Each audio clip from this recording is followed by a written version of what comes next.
Американскиот претседател Доналд Трамп по разговорите со кинескиот претседател Си Џинпинг во Јужна Кореја изјави дека имале неверојатна средба и дека постигнале договор САД да ги намалат царините за кинеските производи. Трамп најави дека ќе посети Кина во април следната година и дека се согласил да соработува со Пекинг по прашањето на Украина.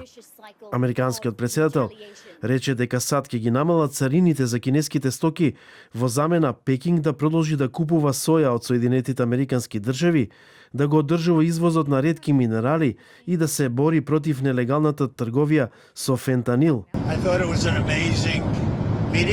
Беше неверојатна средба. Тој е одличен лидер. Се согласуваме дека страните се заглавени во борба и понекогаш мора да ги оставите да се борат, предпоставувам, но ние ќе работиме заедно за Украина.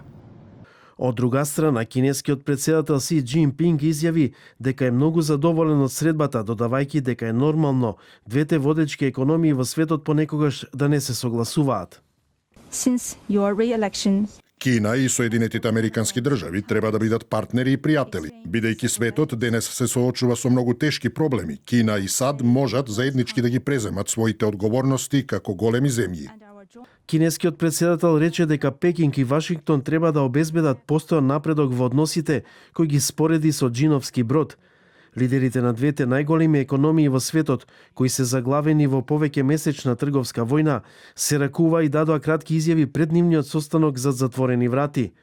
По 1 час и 40 минути, Си и Трамп ја напуштија зградата во Бусан, Јужна Кореја, се ракуваа и се разделија. На 10 октомври, Трамп објави дека САД ќе воведат дополнителни 100% царини за увоз од Кина, почнувајќи од 1 ноември.